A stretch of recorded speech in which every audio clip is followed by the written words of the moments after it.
I will present the second topic, PhyCV, Physics-Inspired Computer Vision.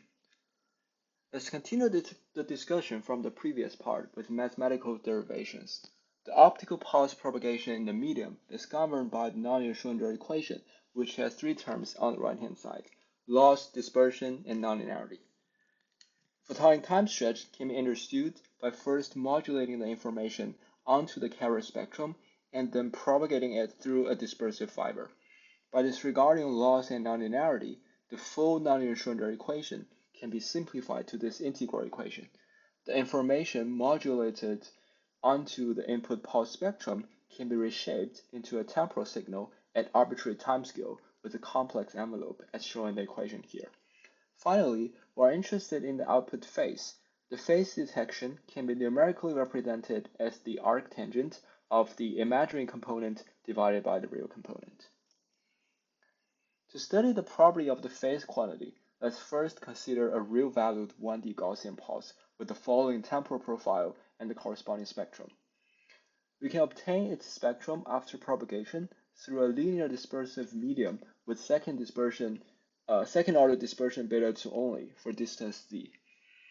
Then, by applying an inverse Fourier transform, we can arrive at a complex-valued pulse in the time domain after propagation. It can be further rewritten into the format of amplitude multiplied with phase. With some algebra work, we can finally get the output phase. It has two terms. The first term is a time-dependent chirp describing how the phase varies with time. The second term is a constant offset that is time-independent. Now let's extend the analysis to the general case where both the input pulse and the dispersive medium have arbitrary phase profiles. For an arbitrary phase profile phi of omega, we can decompose it into different phase modes with the polynomials. Then we can try to solve the output complex value pulse in the time domain by applying an inverse Fourier transform as before. However, now it doesn't have a closed form solution anymore. To address this issue, we use the small phase approximation by assuming the dispersion-induced phase is small. Now we can approximate the exponential term by doing Taylor expansion and keeping the second-order term only. With this small phase approximation, we can get an analytical solution of the output pulse in the time domain by using the Fourier differentiation property. Now, different modes of the phase act as different orders of derivatives. Then we can get the output phase by separating real and imaginary components. Interestingly, the imaginary component, which is the numerator, is a combination of even-order derivatives, and the real component, which is the denominator, is the original input plus a combination of odd-order derivatives. Now if we consider a phase profile that is even symmetric, we can get rid of all the odd-order derivatives so that the denominator becomes the original input.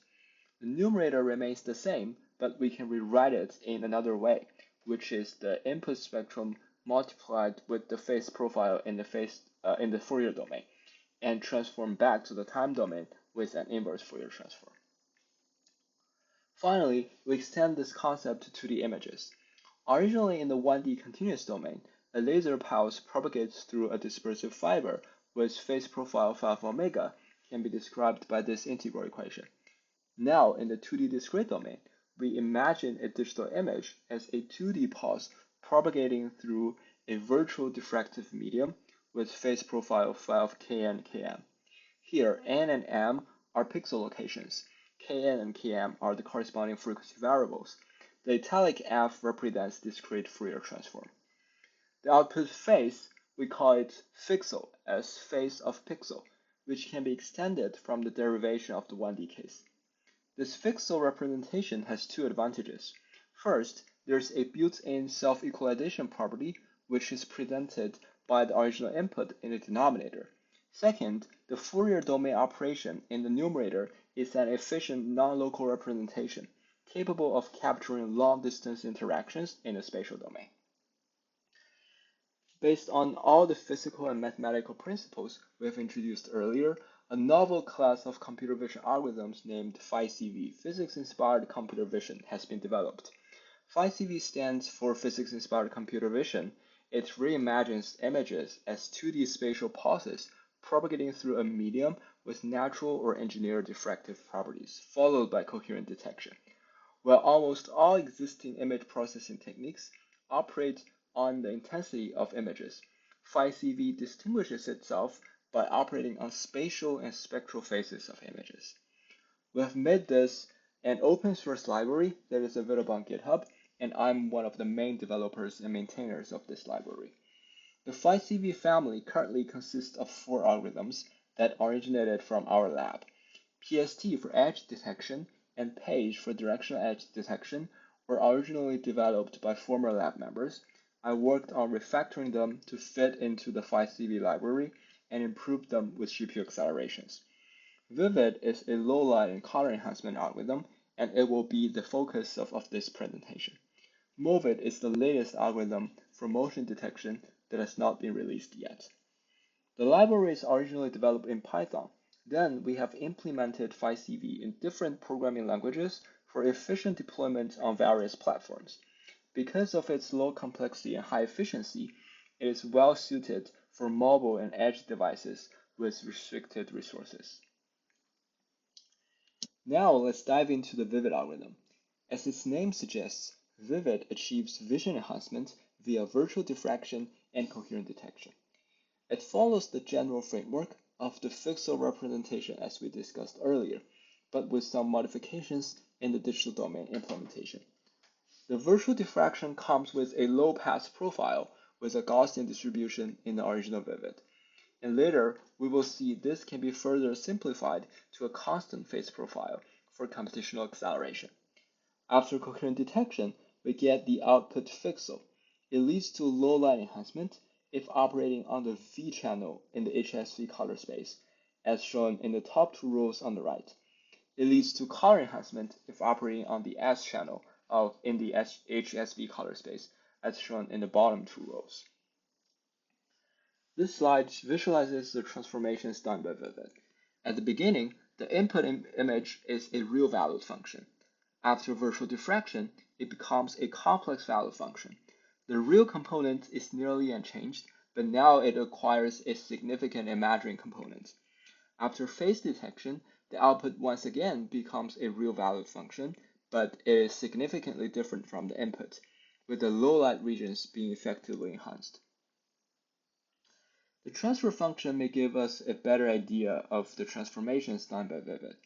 Here, we generate the transfer functions from the input pixel to output pixel with different t values. We can observe a nonlinear transformation that enhances the low pixel values. Meanwhile, the transfer functions are not deterministic because of the operations in the Fourier domain. Recall that t is the variance of the Gaussian phase profile, which controls the bandwidth of the low-pass phase filter. A narrow bandwidth in the Fourier domain corresponds to a larger convolutional window in the spatial domain, and vice versa. The figure compares the results between a small t value, 0.01, and a large t value, 10. The resulting outputs appear comparable on a global scale, as they have similar shapes of transfer functions.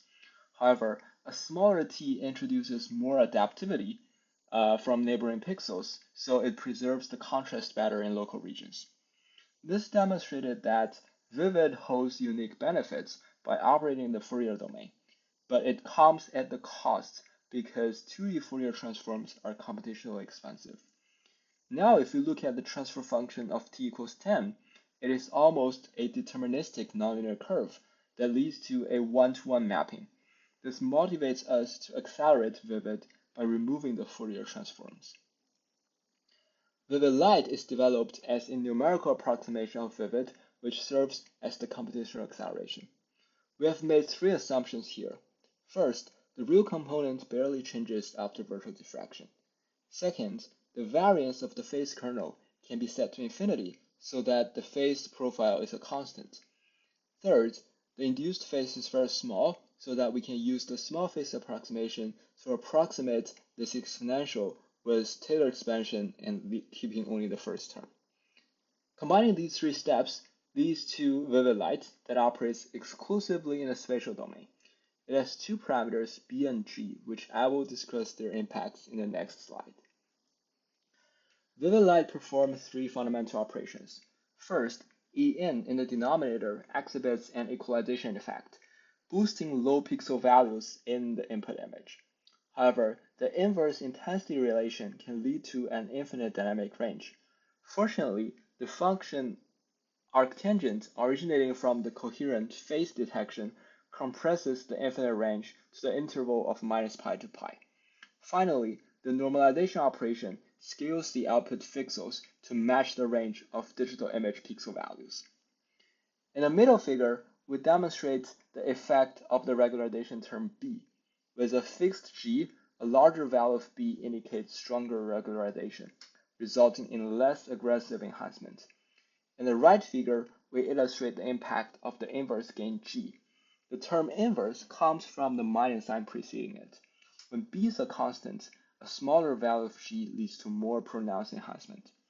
It's worth noting that the curves in the two figures are qualitatively similar, which indicates that b and g are in fact strongly correlated. This motivates us to consolidate them into a single parameter to further simplify the algorithm.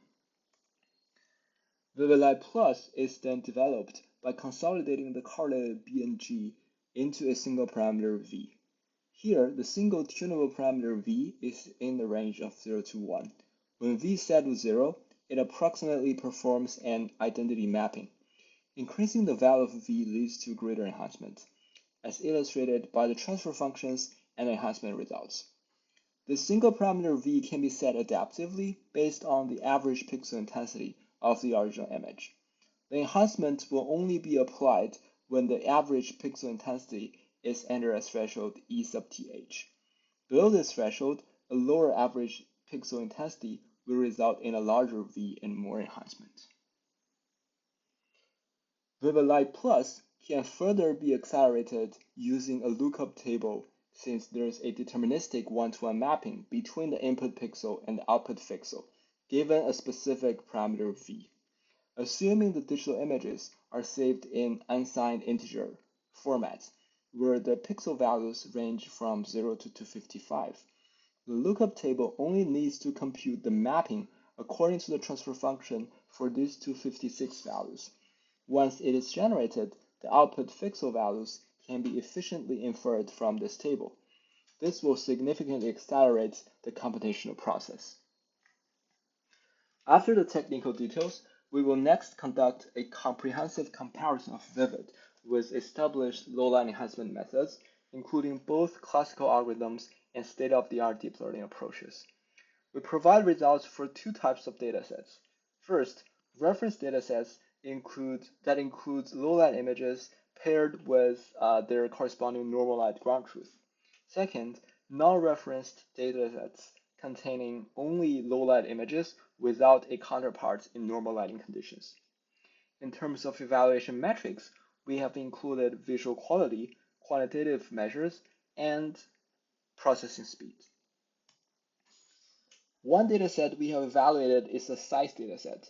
It consists of high-resolution multi-exposure sequences with both indoor and outdoor scenes. Here we compare the original input, ground truth, and enhancement results of different methods. While other methods suffer from color distortion or insufficient enhancement, Vivid and Vivid Light Plus consistently deliver visually satisfying results. Another dataset we have used contains low excitation and high excitation fluorescence image pairs from the biomedical domain. We chose this because it is a completely different dataset from the natural scenes in the previous one, so that it can better evaluate the generalization of all the methods. We can observe Vivid and Vivid Light Plus still produce reasonably good results compared to other methods. In this table, we present the quantitative measures including PSNR and SSIM, along with the processing speed across all the methods on the two datasets just shown. All the methods are evaluated on the same desktop machine. The best result is in red, while the second best result is in blue. As for speed, Vivid Light Plus and gamma correction can both be accelerated by the lookup table acceleration, so they are tied for the first. In general, Vivid and Vivid-Light Plus exhibit faster processing speeds than all deep learning approaches, while maintaining comparable efficiency with classical algorithms. Meanwhile, they demonstrate superior and robust performance across the two datasets originating from significantly different domains. We also present qualitative results for some popular non-reference datasets that have no ground truth in normal light conditions. These datasets have both underexposure and correctly exposed regions, which makes it more challenging for low-light enhancement techniques. As illustrated, Clehy, Gamma, and Retinexformer usually yield insufficient brightness enhancement. SCI and IET tend to cause overexposure, particularly in correctly exposed regions such as the sky. 0DC++ performs relatively well, but still introduces some color distortion. In contrast, Vivid and Vivid-Light Plus consistently deliver visually pleasing results across different domains of data. Here are some more results which demonstrate similar conclusions.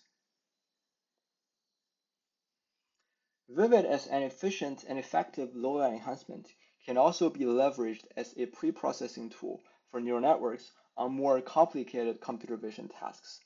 Here, we show how it improves the robustness and accuracy of Amazon recognition hosted by Amazon Web Services for object and face detection in challenging low-light environments. After enhancement, the same model is able to detect previously missing objects and capture finer details such as clothing attributes, which could be beneficial in security applications. Additionally, Vivid maintains the color of the objects, which is a feature that infrared cameras fall short on. Where Vivid really shines is in applications on mobile and edge devices. Its low complexity and high efficiency make it well suited for deployment on devices with restricted computation and memory resources. Nowadays, smartphones have become the computing platform and user interface for various applications. However, acquiring high-quality images and videos on smartphones in low light is challenging due to physical constraints such as limited sensor size and small lens aperture.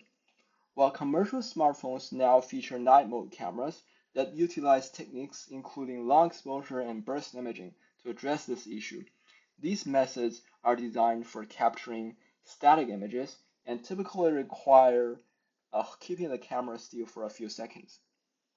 On the other hand, most deep learning approaches for low-light enhancement are crafted and evaluated using curated datasets. Their benchmarking typically occurs in an ideal setup with powerful GPU servers. More importantly, their high complexity makes them impractical for applications on mobile platforms. In the next few slides, we will cover the deployment of Vivid on smartphones and demonstrate how it outperforms and improves commercial smartphone cameras by enabling real-time low-light enhancement. Here, I would like to specially acknowledge Wesley. He's a very talented, hardworking undergrad researcher in our lab, and he has contributed a lot in deploying Vivid on different platforms. This slide shows the same scene captured by different modes of the Google Pixel smartphone at 12 megapixel resolution. On the left shows the images captured by the regular mode, which uses a short exposure time. In the middle shows the images captured by the night side, which is Google Pixel's night mode. It uses a long exposure time up to 1 second and requires further processing up to 6 seconds. In contrast, Vivid-Light Plus enhances the original image captured in the regular mode within just 0.1 second locally on the phone, achieving visually comparable or superior image quality. As the night mode camera requires long exposure time, the phone must remain still for a few seconds, and minor motions can cause blur. Moreover, even if the phone is static, moving objects in the scene will still appear blurry in the final picture. This slide shows two scenarios where Google Pixel's night side leads to significant blur. One for images with high-frequency components, such as barcodes, and another for images containing moving cars at night. Our proposed algorithm, Vivid-Light Plus, effectively enhances visual information while simultaneously eliminating blur as it only requires capturing a single image with a short exposure time. We further show extremely low light scenarios where the night mode can be helpful by utilizing a long exposure time to collect more photons. However, even the night mode may produce unsatisfactory results in extremely low light. For these cases, we can apply vivid on the images obtained by the night mode. This will further enhance the images with minimal computational overhead. Smartphone's night mode designed for static images doesn't translate to live videos due to the long exposure and extended processing time required for each frame. Here, we show Vivid Light Plus enables real-time video enhancement locally on the smartphone. Video A was captured on UCLA campus by the phone and enhanced locally on the phone. Video B was captured by a drone and streamed to the phone, and then the enhancement is done locally on the phone. We have also tested real-time video enhancement on iPhone. Here, the screen recording of a real-time video enhancement level. We have developed an app where you can see the real-time enhancement in the camera preview. You can also change the mode, set it adaptive, or change the enhancement level manually. On iPhone, it achieves 200 FPS on 1080p videos and 67 FPS on 4K videos. Besides smartphones, we have also implemented the Vivid algorithm on NVIDIA Jetson Nano, which is a compact and power-efficient single-board computer designed for edge applications. Here, we connect a camera to the Jetson and mount it in the front of the car to acquire nighttime driving videos and demonstrate running Vivid to enhance the video in real time. The original video was captured with the car's headlights on. It closely resembles how the human eye perceives a dark road without street lamps. In the enhanced video on the right, the visibility is significantly improved. We also monitored the real-time power consumption of the Jetson Nano, and it is less than 5 watts all the time. This leads to the end of the PhyCV part. In the next video, I will talk about the third topic, nonlinear Schrödinger network. Thank you.